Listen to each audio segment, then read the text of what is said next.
창세기의 마지막은 죽음의 이야기입니다. 죽음을 앞둔 야곱은 요셉과 두 아들 그리고 12아들을 불러 언약적 축복을 베풀었죠. 파란만장했던 험악한 세월을 보내었던 야곱은 유언과 같은 축복을 남기고 여느 사람과 같이 죽음을 맞이했습니다. 또 창세기 50장을 보면 요셉 또한 죽음을 맞이합니다. 이렇게 이 역사 속에서 모든 인생은 한 사람도 어김없이 죽음을 맞이하죠. 그 어떤 인물도, 그 어떤 영웅도, 그 어떤 재상과 걸사도 죽음을 피할 수는 없습니다. 그래서 모든 인류는 죽음 앞에서 평등합니다. 그러나 죽음 앞에서 하나님의 언약 백성들의 모습은 언약 밖에 있는 사람들과는 사뭇 다릅니다.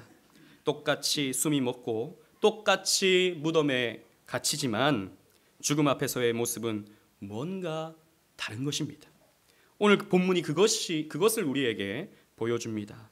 죽음 앞에서 하나님의 언약의 백성들은 어떤 모습을 나타내 보이겠습니까? 오늘은 이 본문을 살피면서 그 은혜를 여러분들과 함께 나누고자 합니다. 첫째로 죽음 앞에서 갖는 언약 백성의 화해의 모습을 우리는 보게 됩니다. 우리 본문 16절로 18절 말씀 다 같이 읽어보도록 하겠습니다. 16절로 18절 말씀입니다. 시작. 요셉에게 말을 전하여 이르되 당신의 아버지가 돌아가시기 전에 명령하여 이르시기를 너희는 이같이 요셉에게 이르라. 내 형들이 내게 악을 행하였을지라도 이제 바라건대 그들의 허물과 죄를 용서하라 하셨나니 당신 아버지의 하나님의 종들인 우리 죄를 이제 용서하소서 하매 요셉이 그들이 그에게 하는 말을 들을 때에 울었더라. 그의 형들이 또 친히 와서 요셉 앞에 엎드려 이르되 우리는 당신의 종들이니이다. 아멘. 야곱의 장례식이 끝나고 있을 때였습니다. 그때 요셉의 형제들은 또 두려움을 느꼈습니다. 아버지가 살아있을 때는 요셉이 우리를 용서해 줬지만 아버지가 돌아가신 이 시점에서 혹시라도 요셉이 우리에게 복수하지는 않을까라고 하는 염려가 들었던 것이죠. 동생을 괴롭히고 동생을 구렁에 빠뜨리고 그래서 종으로 팔아버렸던 이 형들은 계속해서 마음의 그 찜찜함을 씻어내지 못했던 것입니다. 그래서 다시 한번 요셉에게 용서를 구합니다. 아버지를 봐서라도 아버지의 그 사랑을 봐서라도 우리를 용서해달라. 여전히 형제들은 요셉의 짐심을 다 알지 못했던 것이죠. 이런 형들의 모습이 안타까웠는지 그 말을 들은 요셉은 눈물을 훔쳤습니다. 그러자 형제들은 자신들은 요셉의 종이라며 넙죽 엎드려 용서를 또다시 구하였죠. 그러나 요셉은 형들에게 이렇게 말했습니다. 우리 19절로 21절 말씀, 아까 우리 읽었던 소리가 조금 작은 것 같은데요. 여러분 우리 다 같이 한번 읽어보도록 하겠습니다. 19절로 21절 말씀 다 같이 읽겠습니다. 시작. 요셉이 그들에게 이르되 두려워하지 마소서. 내가 하나님을 대신하리이까. 당신들은 나를 해하려 하였으나 하나님은 그것을 선으로 바꾸사 이와 같이 많은 백성의 생명을 구원하게 하시려 하셨나니 당신들은 두려워하지 마소서. 내가 당신들과 당신들의 자녀를 기르리이다 하고 그들을 간곡한 말로 위로하였더라. 아멘. 꼭 큰 소리로 여러분들이 읽으실 필요는 없습니다. 제가 이렇게 자꾸 읽자고 어떻게 보면 귀찮게 자꾸 이렇게 요청하는 이유는 우리가요 이 설교 시간에 자칫 잘못하면 또 머릿속에 딴 생각으로 가고 또 듣다 보면 또 머릿속에 딴 생각으로 가고 이러기가 너무나도 쉽잖아요. 그런데 내 입술로 내 목소리로 여기 성경을 읽으면요 훨씬 더 집중하기가 용이하기 때문에 제가 이런 요청을 드리는 것입니다. 아무튼 요셉은 두려워하지 말라고 했습니다. 그리고 위대한 신앙 고백을 하죠. 아까 우리가 읽었던 20절에 당신들은 나를 해하려 하였으나 하나님은 그것을 선으로 바꾸셨다. 그래서 이렇게 많은 백성들의 생명을 구원하셨다라고 말하고 있습니다. 형님들은 분명히 악행을 행했습니다. 그러나 하나님은 그 악행을 선으로 바꾸셔서 이 이스라엘의 후손들의 생명을 보존하는데 그 악행조차도 사용하셨다는 것이죠. 우리는 이 표현에서 다시 한번 요셉의 하나님 주권 신앙을 발견하게 됩니다.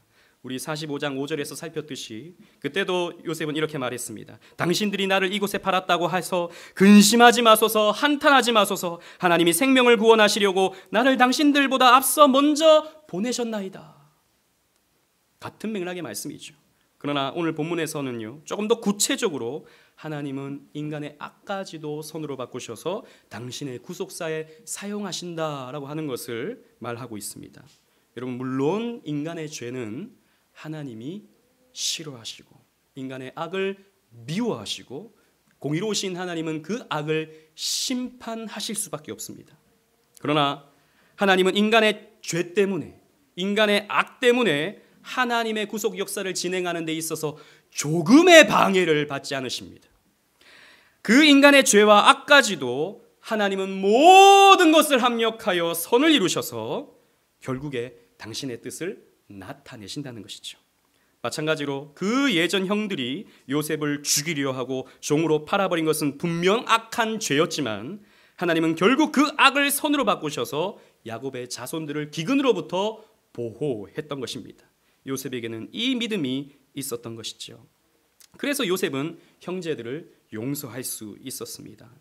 오늘 본문은 49장 말미에 보면요, 이 야곱의 죽음이 나타나고요, 그리고 50장 말미를 보면요, 요셉의 죽음이 나타납니다. 즉 야곱의 죽음과 요셉의 죽음 사이에 어떤 장면이 지금 연출되고 있습니까?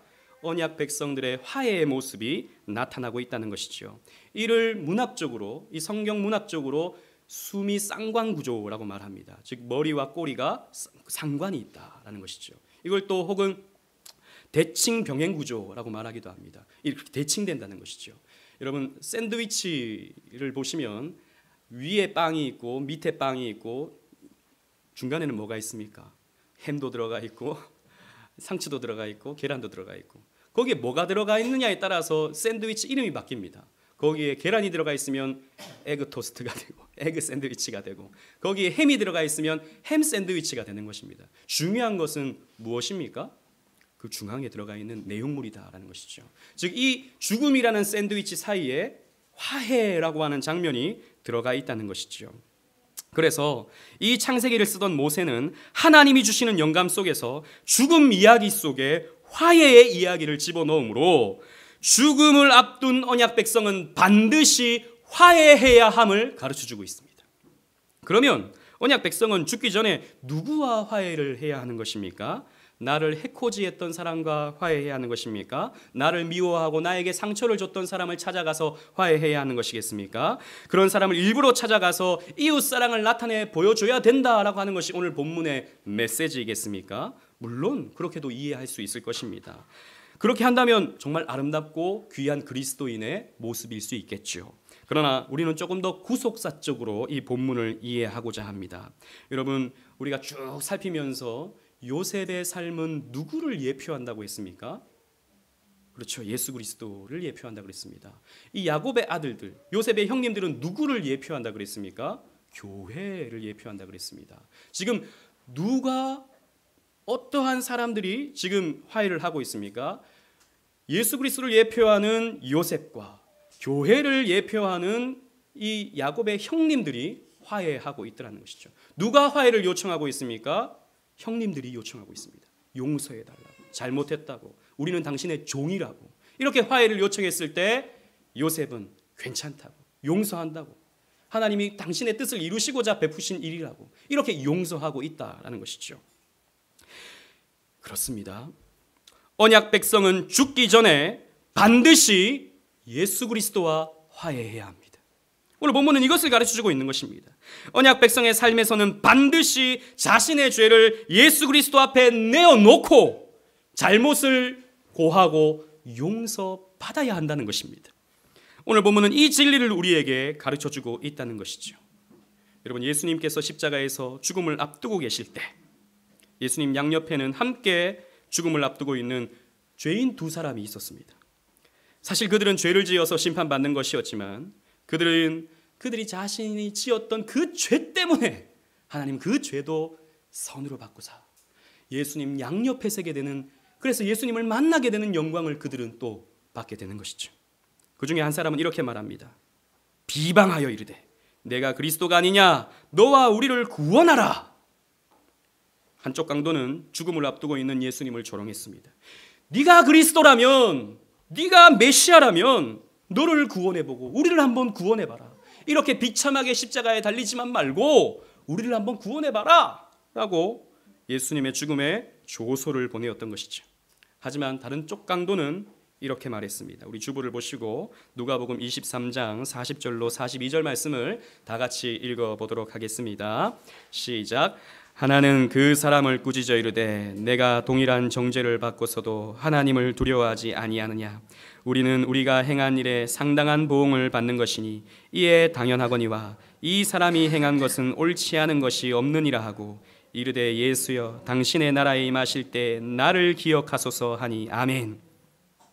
이 한쪽에 다른 한쪽의 죄수는 우리는 우리의 죄 때문에 이런 보응을 받는 것이지만 이렇게 십자가에 달린 것이지만 이분은 죄가 없는 분이 아니냐라고 말하고 있습니다. 그래서 자신의 죄를 예수님 앞에 고하고 예수님의 자비를 구했습니다. 예수여 당신의 나라에 임하실 때 나를 기억하소서. 그때 예수님께서 이렇게 대답하시죠. 누가복음 23장 43절 말씀 다 같이 읽어보겠습니다. 시작.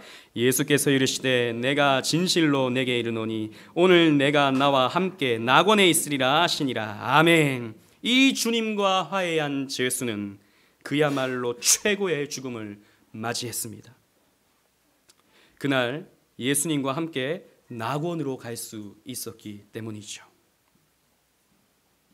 작년 여름 우리 교회는 예배 시간에 이렇게 많이 있진 않았습니다. 한 10몇 명 이렇게 예배를 드릴 때였습니다.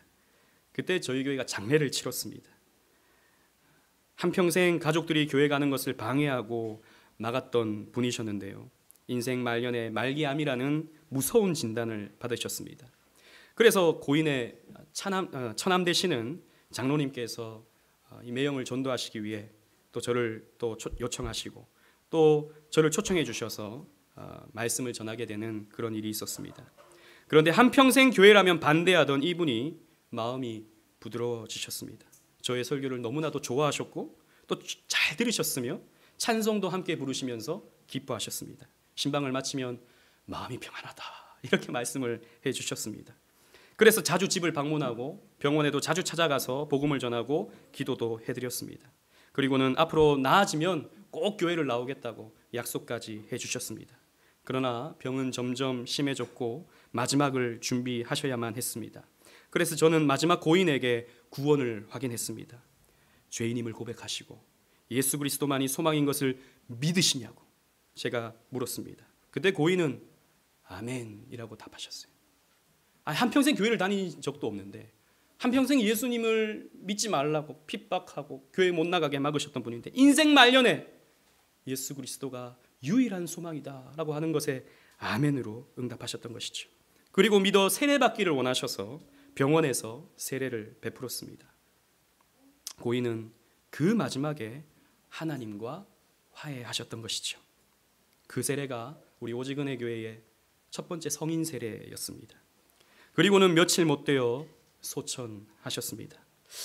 여러분, 구원이라고 하는 것은 평소에 얼마만큼 교회를 열심히 잘 다녔는가로 결정되지 않습니다. 얼마나 많은 봉사를 했고 얼마나 많은 신앙적 행위를 했는가로 결정되지 않습니다. 구원이라고 하는 것은 죽음 앞에서 하나님과 화해했는가, 예수님 앞에 화해했는가, 예수님 앞에 죄인임을 고백하고 예수님만이 나의 유일한 소망임을 고백했는가, 진심으로 그렇게 했는가, 이것으로 구원이 결정되는 것이지, 여러분, 우리의 행위와 우리의 열심과 우리의 노력과 우리의 오랜 시간의 연륜으로 구원이 결정되는 것이 아닌 것입니다. 그래서 창세기는 그 마지막에 가장 결정적인 결론을 죽음 앞에서의 화해의 장면으로 우리에게 나타내고 있는 것입니다. 두 번째로 오늘 본문은요, 죽음 앞에서 갖는 언약 백성의 소망을 우리에게 보여주고 있습니다. 24절로 26절 말씀을 또 다 같이 한번 읽어보도록 하겠습니다. 24절로 26절입니다. 시작. 요셉이 그의 형제들에게 이르되 나는 죽을 것이나 하나님이 당신들을 돌보시고 당신들을 이 땅에서 인도하여 내사 아브라함과 이삭과 야곱에게 맹세하신 땅에 이르게 하시리라 하고, 요셉이 또 이스라엘 자손에게 맹세시켜 이르기를 하나님이 반드시 당신들을 돌보시리니 당신들은 여기서 내 해골을 메고 올라가겠다 하라 하였더라. 요셉이 110세에 죽음에 그들이 그의 몸에 향재료를 놓고 애굽에 입관하였더라. 아멘. 요셉도 죽음을 맞이합니다. 110세를 살았습니다. 천하의 애굽을 호영하는 요셉이었지만 그 역시 죽음을 피할 수 없었습니다. 요셉은 하나님의 구속사에서 예수 그리스도를 예표하는 삶은 살았지만 그는 메시아는 아니었습니다. 그는 그리스도가 아니었습니다. 예표하는 영광스러운 삶을 살았던 것뿐이죠. 그래서 그는 죽음을 피할 수가 없었습니다. 요셉은 이스라엘 후손이 지켜보는 가운데 유언을 남겼습니다. 자신은 애굽 땅에서 죽음을 맞이하지만 하나님이 이 이스라엘 후손들을 지키시고 보호하셔서 결국 그들의 본향 가나안 땅으로 돌아가게 하신다는 예언이었습니다. 사실 이 예언은 이 요셉의 아버지 야곱이 소천하기 전에 요셉과 독대할 때에 해주었던 예언이었습니다. 여러분 성경을 조금 앞으로 가셔서 48장 21절 말씀을 여러분 보시기 바랍니다. 48장 21절 제가 읽어보겠습니다. 이스라엘이 요셉에게 또 이르되 나는 죽으나 하나님이 너희와 함께 계시사 너희를 인도하여 너희 조상의 땅으로 돌아가게 하시려니와 라고 했습니다. 자 보십시오. 요셉의 유언과 이 야곱의 유언이 똑같습니다. 나는 죽으나 너희들은 하나님께서 다시 가나안 땅으로 돌려보낼 것이다 라고 하는 이런 언약이었죠. 사실 이 언약은 야곱의 할아버지였던 아브라함이 창세기 15장에서 횃불 언약 가운데 받았던 예언이었습니다. 창세기 15장 13절 14절 말씀을 보면요, 내 자손이 이방에서 객이 되어 그들을 섬기겠고 그들은 400년 동안 내 자손을 괴롭히리니 그들이 섬기는 나라를 내가 징벌할지며 그 후에 내 자손이 큰 재물을 이끌고 나오게 될 것이다 라고 하는 예언을 아브라함이 받았던 것이죠. 그 받았던 그 언약을 이삭에게 계승해 주었고 또 이삭은 야곱에게 계승해 주었고 야곱은 또 요셉에게 계승해 주고 있는 것입니다. 그래서 요셉은 알았던 것이죠. 아, 그렇지, 우리 증조 할아버지 아브라함이 받았던 언약은 우리가 지금 이 애굽 땅에서 이방의 객이 되었는데 400년 동안 이 땅에서 머물다가 400년이 지나면 우리가 다시 가나안 땅으로 갈 수 있겠구나라고 하는 그 믿음이 있었던 것이죠. 그때까지 하나님은 이 이스라엘 백성들을 보호하시고 지켜주실 것이다 라고 지금 말하고 있는 것입니다. 그런데 요셉은 가나안 땅으로 돌아가게 되면 자신의 해골을 메고 그 땅에 묻어달라고 요청하고 있습니다. 요셉은 왜 이런 부탁을 하고 있겠습니까? 사실 야곱도 이런 부탁을 했습니다. 창세기 49장 29절로 31절 말씀을 우리 또 다 같이 한번 읽어보도록 하겠습니다. 49장 29절로 31절입니다. 야곱이 유언하는 겁니다. 다 같이 읽어보겠습니다. 시작. 그가 그들에게 명하여 이르되 내가 내 조상들에게로 돌아가리니 나를 햇사람 에브론의 밭에 있는 굴에 우리 선조와 함께 장사하라. 이 굴은 가나안 땅 마므레 앞 막벨라 밭에 있는 것이라. 아브라함이 햇사람 에브론에게서 밭과 함께 사서 그의 매장지를 삼았으므로 아브라함과 그의 아내 사라가 거기 장사되었고 이삭과 그의 아내 리브가도 거기 장사되었으며 나도 레아를 그곳에 장사하였노라. 아멘. 그곳에는 누가 있습니까? 아브라함과 사라가 있습니다. 그리고 야곱의 아버지인 이삭과 어머니 리브가가 있습니다. 그리고 야곱의 아내 레아가 함께 장사된 굴입니다. 야곱은 그곳에 자신도 장사해 줄 것을 유언하였습니다. 야곱은 또 왜 이런 유언을 남겼겠습니까? 뭐 죽으면 천국으로 그냥 영원히 천국으로 가는 것 아니겠습니까? 어디에 묻힌들 그게 무슨 상관이 있겠습니까? 그럼에도 불구하고 왜 함께 묻어달라라고 요청하고 있겠습니까? 우리도 뭐 이렇게 최근에 가족 묘를 이렇게 보죠. 옛날 사람들도 이렇게 큰 묘를 쓰게 되면 가족들이 함께 이렇게 봉분을 두게 되는 그런 모습을 보고 납골 땅에서도 항상 부부는 같이, 가족들 같이 이렇게 있는 것을 보게 됩니다. 그렇게 된 이유는 사실 죽어서도 사랑하는 가족들과 함께 있고 싶은 그런 마음이 은연중에 있는 것이죠. 야곱도 그런 것이겠습니까? 그런 것은 아닙니다. 왜냐하면 온 가족이 여기 있지 않아요. 모든 가족들이 여기에 굴에 들어가지 않습니다. 여러분, 이 굴은 이스마엘이 장사되지 않았습니다. 이 굴은 에서가 장사되지 않았어요. 오로지 아브라함과 이삭과 야곱, 하나님의 언약이 이어지는 이 언약의 조상들에게만 허락된 굴이었습니다. 이것이 무엇을 의미하는가? 그 굴은, 그 무덤은 하나님의 언약을 받은 사람들, 하나님께 언약을 받은 사람들이 묻히는 굴이다라고 하는 마음이 야곱에게 있었던 것이죠. 그러니까 가족이라고 하는 그런 마음보다 그 언약이 이어지는 굴이라고 하는 그 마음이 야곱에게 있었던 것입니다. 그래서 그 굴에 나를 넣어달라라고 요청했던 것이죠. 그리고 요셉도 마찬가지로 나도 그 굴에 넣어달라라고 요청을 했던 것입니다.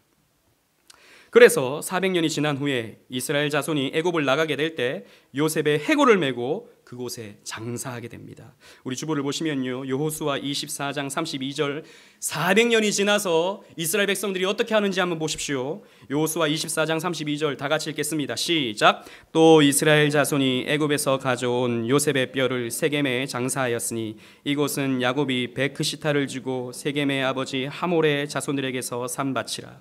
그것이 요셉 자손의 기업이 되었더라. 아멘. 이스라엘 후손들이 그 야곱의 그 손주 되는 그 후손들이 이 요셉의 유언을 기억하여 출애굽할 때 요셉의 뼈를 메고 나온 것입니다. 그리고 40년 동안 광야 생활하면서도 그 뼈를 메고 그 광야를 다녔던 것입니다. 그리고 나중에 가나안 땅을 정복하게 되었을 때 그 굴을 발견해서 거기에 요셉의 뼈를 함께 장사했던 것입니다. 여러분, 요셉은요, 자기가 죽어서 어디로 가는지를 알았어요. 자신이 죽으면 자신의 영혼은 열조에게로 돌아가지만 자신의 육체는 뼈만 남아서 약속의 땅 가나안 땅으로 돌아가게 될 것이라는 것을 알았던 것입니다. 여러분, 우리는 요셉을 통해 위대한 진리를 깨닫습니다. 우리는 죽으면 어디로 가는가? 우리는 죽으면 어떻게 되는가? 이것은 모든 인생이 갖게 되는 질문입니다. 공자의 제자였던 자로는 어느 날 공자에게 이렇게 질문했습니다. 선생님, 사람이 죽으면 어떻게 됩니까? 그때 공자는 이렇게 말했습니다. 내가 삶도 다 모르는데 어찌 죽음을 알겠느냐. 공자로서는 솔직한 대답이었습니다. 그래서 유교에서는 이 대답이 참으로 현명하다. 우리가 삶도 다 모르는데 어떻게 죽음을 알겠느냐라고 박수치지만 우리는 죽어서 어떻게 되는지를 압니다. 성경이 우리에게 그것을 가르쳐주고 있다는 것이죠. 하나님의 언약 백성은 죽으면 약속의 땅으로 갑니다. 제가 오늘 우리 아이들과 함께 또 오전에 성경 공부하면서 우리는 죽으면 어디로 갈까요? 라고 물어봤어요. 그랬더니 우리 주환이가 정말 멋진 대답을 했어요. 깜짝 놀랐습니다. 우리 강주환 4살짜리가 죽으면 집으로 가요. 집으로 가요. 제가 박장대소를 했습니다. 이야, 주환아, 내가 복이 있도다. 너는 어디로 가는지를 아는구나. 예, 여러분, 우리는 집으로 갑니다.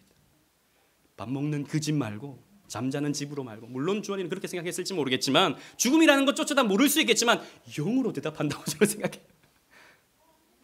우리의 본향, 우리 아버지의 집, 우리는 그곳으로 가는 것입니다. 그 약속의 땅은 천국이요 새하늘과 새 땅인 것입니다. 우리의 죽음은요, 영혼과 육체가 분리되는 것입니다. 죽음이라는 것은 영혼과 육체가 분리되는 것뿐입니다. 우리의 육체는 땅에 묻히거나 화장당하여 뼈가루만 남게 되죠. 그때 우리의 영혼은 죽으면 바로 천국으로 올라가 낙원에 이르게 됩니다. 죄악 속에 살았지만 마지막 예수님과 화해했던 죄수에게 예수님께서 하셨던 말씀 다시 한번 보십시오. 예수께서 이르시되 내가 진실로 내게 이르노니 오늘 내가 나와 함께 낙원에 있으리라. 육체는 땅에 묻히지만, 육체는 굴 속에 갇혀 썩어버리지만 영혼은 낙원에 이르는 것입니다. 그렇다면 우리의 육체는 어떻게 되는 것입니까? 우리의 육체는 땅에 묻혀 썩힘을 당하지만 예수님이 다시 오실 때, 그때 우리의 육체는 부활하게 됩니다. 데살로니가전서 4장 16절 17절 주보에 있는 말씀을 다 같이 한번 읽어보겠습니다. 시작. 주께서 호령과 천사장의 소리와 하나님의 나팔 소리로 친히 하늘로부터 강림하시리니 그리스도 안에서 죽은 자들이 먼저 일어나고 그 후에 우리 살아남은 자들도 그들과 함께 구름 속으로 끌어올려 공중에서 주를 영접하게 하시리니 그리하여 우리가 항상 주와 함께 있으리라. 아멘. 주님께서 나팔 부는 가운데 이 땅에 다시 오실 때, 구름 타고 다시 오실 때 우리가 만약 죽었다면 우리는 무덤 속에서 다시 일어나게 될 것입니다. 목사님, 화장한 사람은 어떻게 됩니까? 무덤이 없는데. 몰라요. 어떻게 되는지 모르지만 그러나 우리는 호련히 다시 부활하게 될 것입니다. 수장을 당했든 어떻게 당했든 뭐 어떻게 됐든 상관이 없습니다. 우리는 다 주님의 그 부르심에 따라서 호련히 부활하게 될 것입니다. 그때 부활할 때 지금의 이 모습이겠습니까? 할머니로 돌아가시면 할머니로 부활하는 것이겠습니까? 아이로 죽었으면 아이로 부활하는 것이겠습니까? 아닙니다. 강하고 신령한, 그리고 누구나 행복한 그런 새 육체를 가지고 우리는 부활하게 됩니다. 그래서 우리는 저 새하늘과 새 땅에 들어가서 영생을 누리게 되는 것이죠. 그렇기 때문에 죽음은요, 우리 인생의 끝이 아닙니다. 우리 죽음은 애석하거나 저주스럽거나 피해야 할 것이 아닙니다. 우리 죽음은 약속의 땅, 영원한 안식에 들어가게 될 때 그 들어가는 문일 뿐인 것입니다. 죽음이라는 것은 천국으로 가는 문이에요. 문. 그 문을 통과해야 천국에 가는 것입니다. 그래서 그 문을 통과하면 영원한 행복, 영원한 만족, 영원한 기쁨을 누리게 되는 것이죠. 그것이 정말 천국일 수 있는 이유는 그곳에 무슨 보석들이 많고 재밌는 것들이 많고 또 온갖 천사들이 우리를 시종 들어주기 때문에 그곳이 행복하고 또 만족할 수 있는 곳이 아니라 영원한 기쁨이신, 영원한 행복이신 하나님께서 우리와 함께하여 주시기 때문에 그곳은 기쁨과 행복과 만족이 충만한, 사랑이 충만한 곳이 될 수 있는 것입니다.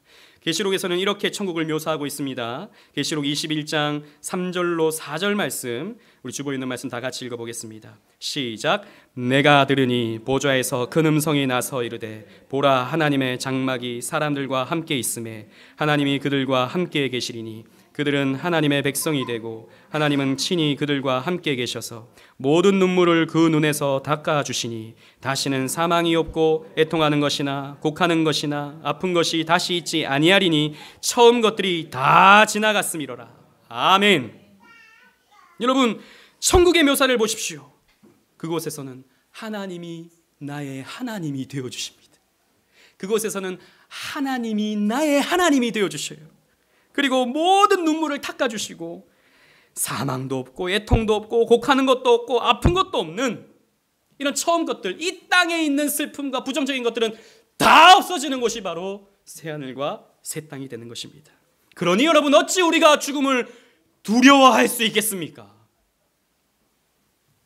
저는 큰 교회에서 사역을 할 때 장례를 수도 없이 치렀습니다. 큰 교회다 보니까 일주일에 장례가 한 번, 두 번 혹은 세 번 겹쳐서 날 때도 있고 그렇습니다. 그래서 교회에서는 장례를 굉장히 또 중요시 여기니까 교역자들이 다 장례를 따라갑니다. 새벽에 보통 이렇게 치르게 되니까. 저도 이제 장례를 많이 집례했죠. 그때 이제 성도들이 떠나간 부모님, 떠나간 형제를 보낼 때 많이 슬퍼하고 애통해합니다. 물론 여러분 슬프죠. 사랑하는 가족이 떠나는데 어찌 안 슬플 수 있겠습니까? 슬프죠. 그럴 때면 제가 이렇게 권면하기도 했습니다. 여러분, 너무 슬퍼하지 마십시오. 불쌍한 사람은 우리가 불쌍하지. 이 죄 많은 세상 속에서 살아가야 하는, 고난 속에서 살아가야 하는 우리가 불쌍한 사람이지, 이분은 지금 천국에서 안식을 누리고 계십니다. 그 영원하신 하나님 안에서 품에 안겨서 안식을 누리고 계십니다. 불쌍한 사람들은 우리입니다.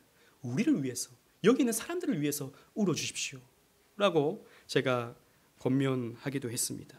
여러분, 그런 것입니다. 그리스도인에게 있어서 죽음이라는 것은 그렇습니다. 여러분, 성도의 죽음 앞에서 인간적인 마음으로 떠나보내는 아쉬운 마음으로 슬퍼는 하되 애석해 하지는 마십시오. 영광스러운 천국으로 들어가는데 어떻게 불쌍하거나 애석할 수 있겠습니까? 우리는 소망이 있는 사람들이 아닙니까? 사랑하는 오직 은혜교회 성도 여러분, 원래 우리는요, 우리의 죄로 하나님의 진노를 일으키는 죄인들입니다. 끊임없이 우리는 죄를 생산해내기 때문에 우리를 향해 공의로우신 하나님은 그 무서운 진노를 바랄 수밖에 없습니다. 그래서 원래 우리는 하나님과 원수된 자들이죠. 우리는 원래 죄의 삭스로 영원한 죽음에 떨어져야 합당한 자들입니다. 그런데 우리 대신 예수님께서 죽음을 당하셨습니다. 예수님께서 우리의 죽음을 가져가셨습니다. 예수님께서 우리의 심판을 십자가에서 가져가셨습니다. 그래서 그 십자가에서 다 이루었다. 테텔레스타이, 내가 다 갚았다. 너희들의 죽음을 내가 다 갚았다. 너희들의 죄값을 내가 다 갚았다 라고 말씀하셨던 것이죠. 그래서 우리에게는 생명이 찾아오게 된 것입니다. 로마서 5장 10절에 사도 바울은 이렇게 말씀을 전하고 있습니다. 다 같이 주보를 보시고 읽어보도록 하겠습니다. 시작. 곧 우리가 원수 되었을 때에 그의 아들의 죽으심으로 말미암아 하나님과 화목하게 되었은즉 화목된 자로서는 더욱 그의 살아나심으로 말미암아 구원을 받을 것이니라. 아멘. 그 아들의 죽으심으로 말미암아 원수 되었던 우리의 하나님과의 우리의 사이가 화목되었다라는 것이죠. 화해하게 되었다라는 것입니다. 그 화해의 다리, 그 십자가의 다리가 놓아지게 되었다라는 것입니다. 그래서 우리는 예수님의 그 부활하심으로 말미암아 우리 또한 부활하게 됨을 믿는 것입니다. 예수님은 부활의 첫 열매가 되어 주신 것이죠. 그래서 우리는 더 이상 정죄받지 아니합니다. 그래서 우리는 더 이상 심판받지 아니합니다. 우리는 여전히 죄 가운데 살아가지만, 우리는 여전히 연약하여서 수도 없이 많은 죄를 잉태하고 낳고 그 죄 가운데 살아가지만, 그러나 우리는 더 이상 지옥에 떨어지지 아니합니다. 여러분, 우리는 예수 그리스도께서 우리의 죽음을 가져가 버리셨기 때문에 우리에게는 생명이 찾아오게 된 것입니다. 여러분, 모든 사람이 이 은혜를 누리지 않습니다. 모든 사람이 다 천국에 가지 않습니다. 하나님의 언약 백성만이 천국에 갑니다. 그러면 하나님의 언약 백성은 어떤 사람입니까? 오늘 본문이 가르쳐주고 있는 바는 하나님과 화해한 사람입니다. 예수님과 화해한 사람이 하나님의 언약 백성입니다. 여러분, 여러분들에게 질문합니다. 여러분은 하나님과 화해하셨습니까? 여러분이 진정한 죄인임을 깨닫고 그냥 적당한, 그냥 좀 실수하는 그런 적당한 죄인이 아니라 전적으로 부패하여 나로서는 끊임없이 죄를 잉태하고 그 죄 가운데 뒹굴며 살아가기 때문에 어찌할 수 없는 전적인 무능한 존재임을 깨닫고 오직 하나님의 은혜만이 유일한 소망임을 믿어 예수님 앞에 여러분들의 죄를 내어놓으신 적이 있으십니까? 그냥 다른 사람들이 아멘이라 해라 그러니까 그냥 아멘하고, 그냥 적당히 분위기 보니까 아멘 해야 될 것 같으니까 아멘하는 그런 거 말고요. 정말 여러분 하나님과 화해하셨습니까? 여러분들의 죄를 예수님 앞에 내어놓으셨습니까? 용서해달라고 절하면서 잘못했다고 여러분 고백해 보신 적이 있으십니까? 요셉의 형제들처럼 그렇게 여러분 요청해 본 적이 있으십니까? 만약 아직 그렇게 하지 못했다면 당장 오늘 십자가 앞으로 나오시기 바랍니다. 그리고 예수님 앞에 여러분들의 죄를 내어놓으시기를 바랍니다. 우리 주님은 여러분들을 외면하지 않으실 것입니다. 사랑이 많으시고 긍휼이 풍성하신 하나님은 여러분들을 외면하지 않으셔요. 여러분들의 죄를 안고 십자가 앞에 내려놓으시면 우리 주님의 따뜻한 손길이 여러분들을 보듬어 주시며 다 이루었다, 그 피 묻은 손으로 여러분들을 만져주시며 내가 다 갚았다 라고 말씀해 주실 것입니다. 여러분, 이 땅에 태어나는 것은 순서가 있지만 가는 것은 순서가 없습니다. 우리는 언제 이 세상을 떠날지 모릅니다. 임박한 죽음을 준비하십시오. 임박한 마지막 심판의 때가 도래하기 전에 하나님과 화해하십시오. 그것이 여러분들의 유일한 소망이 되어야 합니다. 그것이 여러분들의 영광스러운 소망이 되어야 합니다. 이 소망을 가짐으로써 오늘 하루도 믿음으로서 살아가고 저 천국을 함께 소망하는, 우리 아버지의 집을 함께 소망하는 저와 여러분들 되시기를 주님 이름으로 축원합니다. 아멘.